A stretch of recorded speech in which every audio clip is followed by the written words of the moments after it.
finally stop talking about it. But we're not making babies right now.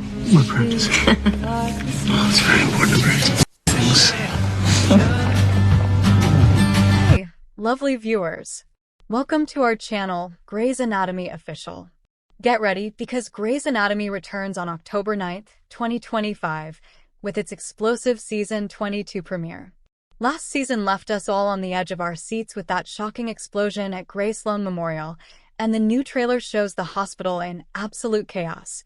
Doctors are fighting to save lives, and fan favorites like Link, Weber, and Monica are in immediate danger.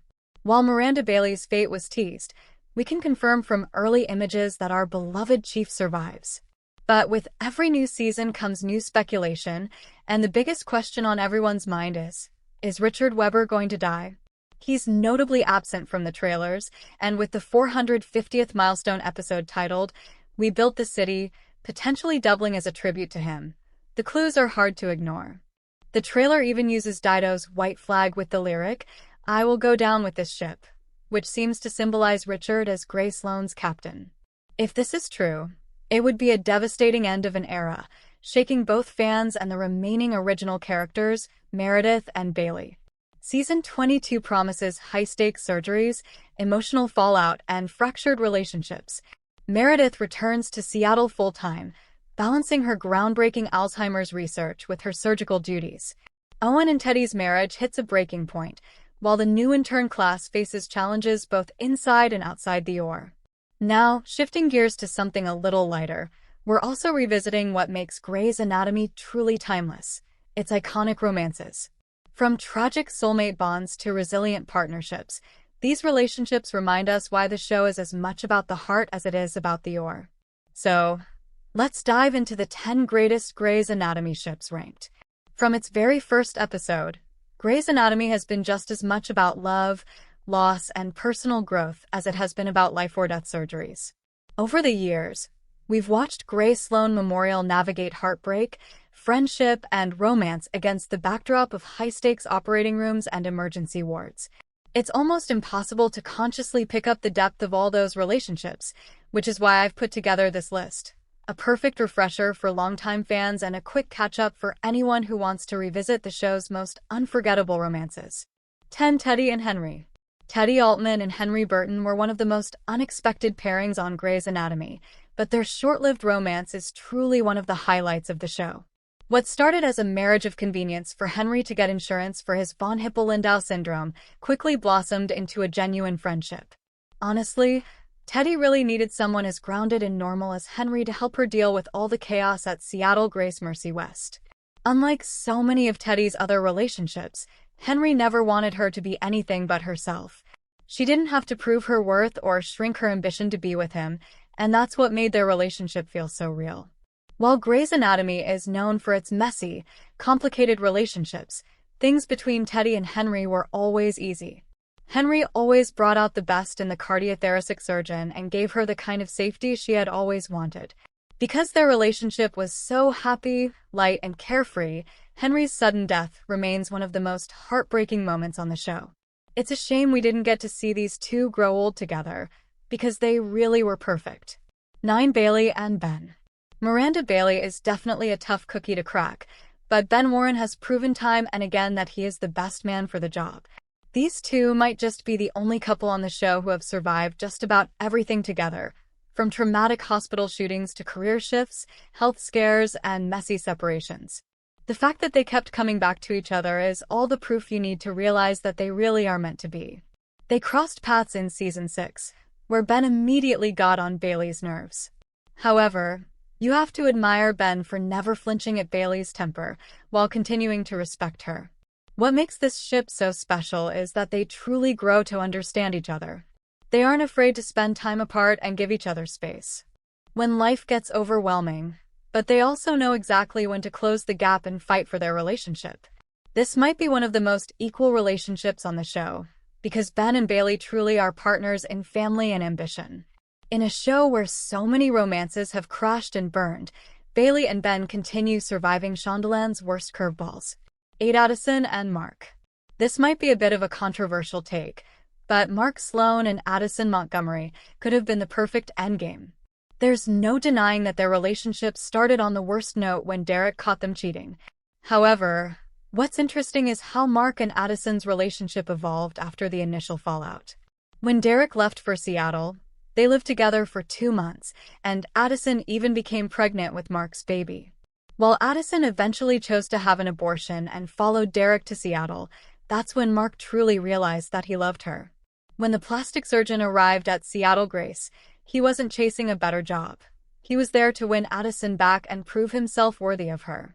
Mark even went without sex for 60 days just to show Addie that he didn't want to be with anyone but her. Sadly, though, their timing was just never right. Not only that, but Addison and Mark could never really let go of the guilt they felt for betraying Derek. Still, you can't deny that Mark was a different man with Addison, and they were always on the same professional and emotional playing field. If Addison hadn't left for Los Angeles to join private practice, they might have had a real shot. 7. Catherine and Richard. Richard Weber has been pretty unlucky in love, but the show finally gave him a sense of stability in his relationship with Catherine Fox.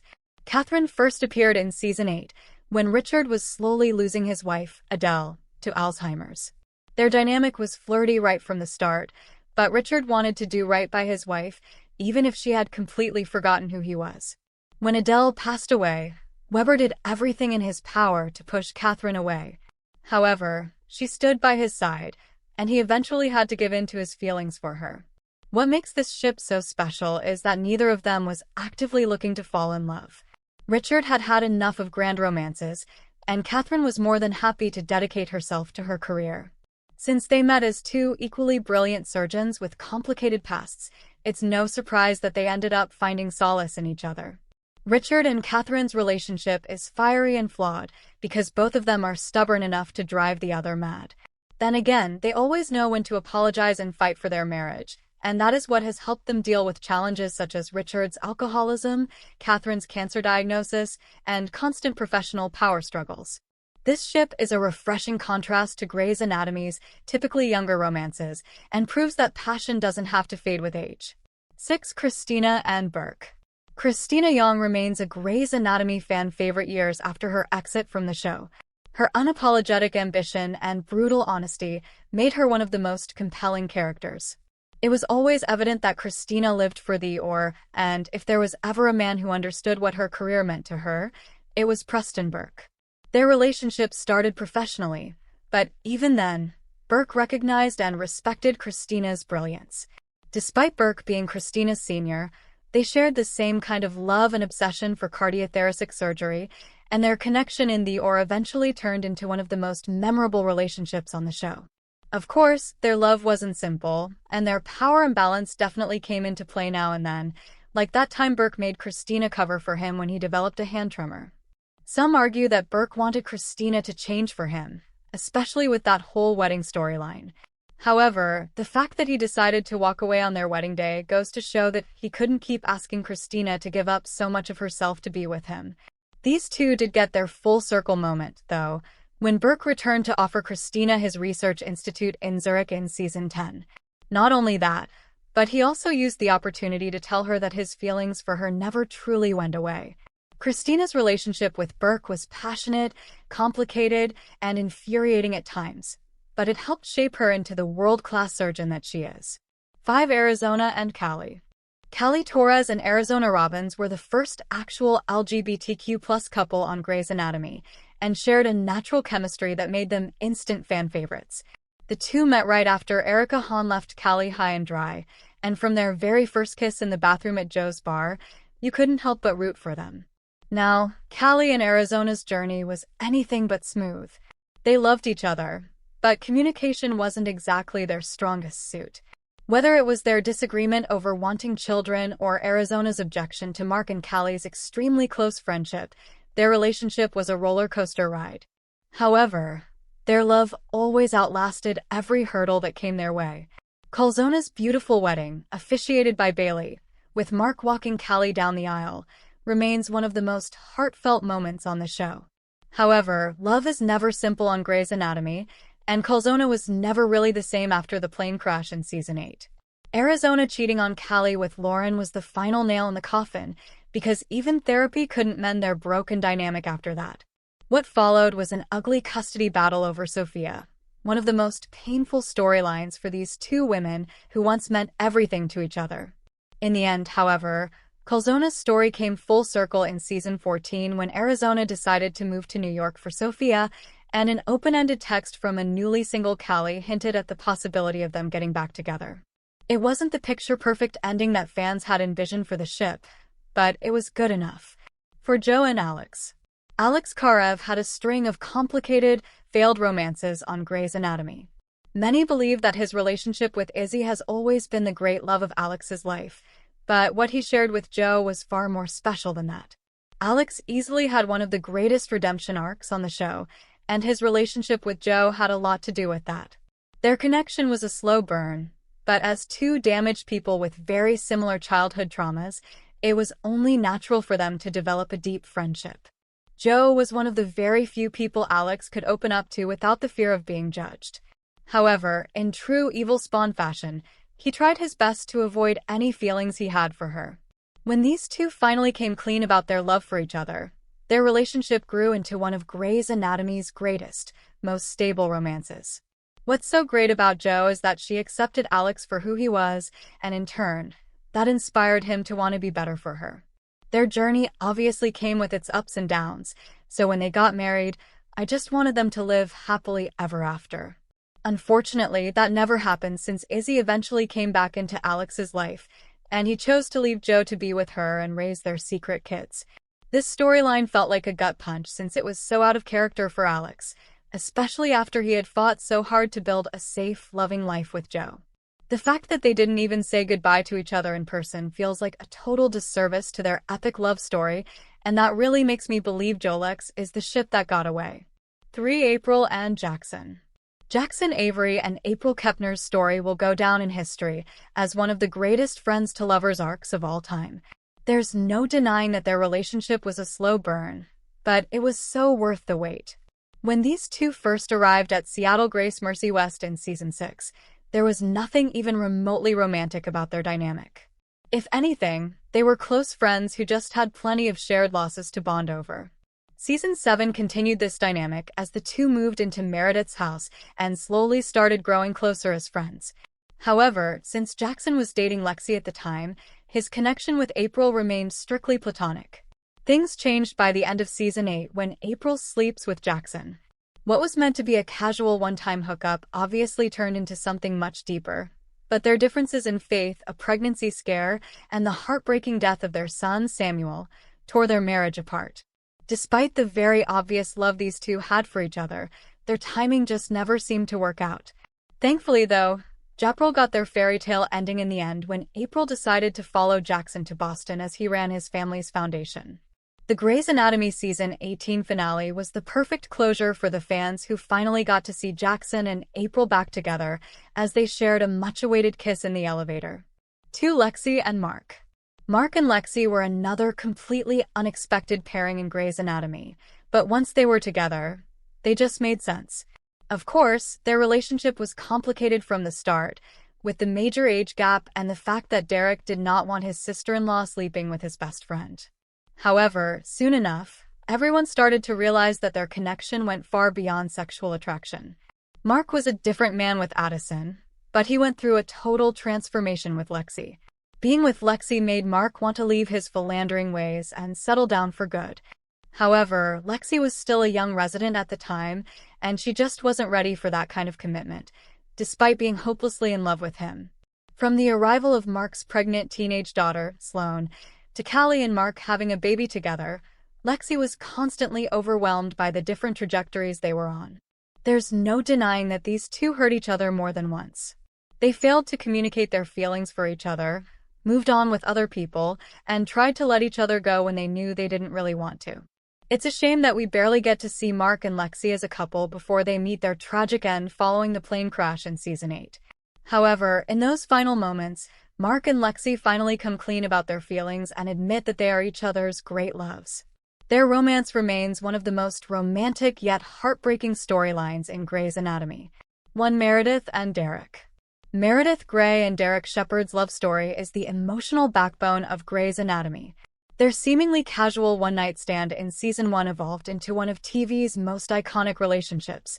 The chemistry between these two was downright magnetic from the start. Their playful banter and intense pull toward each other were the heart of the show in its early seasons. Of course, it all came crashing down in the season 1 finale when Addison came to town and revealed that Derek had been married to her all along. This led to a long, heartbreaking push-and-pull dynamic where Meredith tried to get over each other while knowing that it was impossible to do so. Once they finally got together, though, their relationship matured beautifully. Sure, their ambitions often collided with each other, and that clinical trial arc, along with Zola's adoption, nearly destroyed their marriage. However, what mattered was that they kept choosing each other through all of it. Derek helped Meredith get over her abandonment issues, and Meredith taught him patience and humility in turn. Their love story wasn't perfect, but it changed both of them for the better. It's a shame that by the time they resolved the issues in their marriage and Derek headed home to be with his family, he was met with the tragic accident that took his life. Meredith eventually moved on and opened herself up to love again, but it's obvious that no one else can ever live up to what she had with Derek. Now, let's circle back to the explosive season 22 premiere. As we discussed, there are many clues that Richard Webber might be the major character death this season. Grey's Anatomy clues that Richard is dying in season 22 explained. While season 21's ending didn't explicitly highlight how Richard could be in danger, the closer we get to season 22's premiere, the more we get new information. Richard notably doesn't appear in Grey's Anatomy season 22's teaser trailer, nor its full version. However, there are more worrisome clues that point to his death being likely. Songs always mean a great deal in the context of the medical drama. A cover of White Flag by Dido can be heard in the trailer, which ends with one specific line from the song, "I will go down with this ship." Ever since Grey's Anatomy's beginning, Richard Webber could be likened to the captain of Grey Sloan Memorial, having been its chief for years and its residency director too. The explosion being perceived as Grey Sloan sinking, and Richard being its honorary captain, can work as a metaphor hinting at Richard suffering the hospital's same fate. Grey's Anatomy's 450th episode, which coincides with season 22, episode 2, is titled We Built This City, hinting at the original Grey's Anatomy characters who built Grey Sloan and the drama.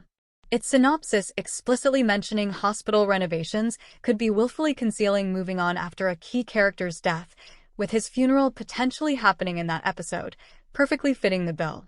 Why Richard dying makes the most sense in Grey's Anatomy season 22. Every milestone episode in Grey's Anatomy included an important event, life-changing for its characters or Grey Sloan itself. Grey's Anatomy's 450th episode, taking place after season 22's premiere, would let it take its time to address the main character's death and move on with a funeral the next episode. Grey's Anatomy not killing major characters off for 4 years made it imperative that someone important dies in season 22, and Richard would be the perfect character to die this close to the 450th episode. Setting up the demise of an original Grey's Anatomy character would especially make the milestone episode about Grey Sloan and the show simultaneously. Among the remaining original characters, Richard's would be the death that makes the most sense. Bailey or Meredith's storylines still have much to say. Moreover, Grey's Anatomy Season 22's trailer showcased the key reactions of characters important to Richard by showing Catherine asking about fatalities and Amelia, Dagu, and Meredith being distraught, making Richard's death the only one that works. While Grey's Anatomy might be unwilling to kill off one of its longest-serving doctors just to shock viewers, the show still needs to kill off someone consequential after Season 22's high-octane trailer. Some have speculated about Monica Beltran, as Natalie Morales isn't among the confirmed cast to return for Season 22, and Amelia and Winston are both close to her. However, Monica's death still doesn't hold a candle to Richard's, which would affect everyone who ever walked through Grey Sloan Memorial's halls. How Richard's death impacts the future of Grey's Anatomy. Killing Richard in Grey's Anatomy Season 22 would be so unexpectedly shocking that it would make the medical drama mirror its golden years. With everyone expecting Link to die after Season 21's ending clearly established his whereabouts, Richard's death would subvert expectations and still be central enough to have ramifications for several characters. Richard's death in Grey's Anatomy Season 22 would effectively mark the end of an era. The character taught all of Grey Sloan Memorial's interns, shaping more than just those in Meredith's class. His death would also be extremely heavy on the other Grey's Anatomy original characters, his mates Bailey and Meredith. In short, Richard's death could easily be the one to have the biggest impact among all those likely in terms of shock value, importance, and lasting changes to the medical drama as a result. It would reduce the ranks of its original characters and set up Grey's Anatomy Season 22 to be something unexpected and unlike anything before. Grey's Anatomy Season 22 premieres on ABC at 10 p.m. Eastern Time on Thursday, October 9th, 2025. Before we go, a quick note about a familiar face. Eric Dane, who famously portrayed Mark Sloan, also known as McSteamy, recently revealed why he missed the Grey's Anatomy reunion at this year's Emmy Awards. Speaking to The Washington Post, Dane, who announced his diagnosis with amyotrophic lateral sclerosis, ALS, in April, shared that he missed the milestone moment because of a nasty fall that sent him to the hospital. He was really upset to miss the reunion but admitted, "There was nothing I could do about it." Since sharing his diagnosis, Dane has become an advocate for ALS awareness and research. We wish him all the best. Thanks for watching this video. Please hit the subscribe button and give this video a thumbs up.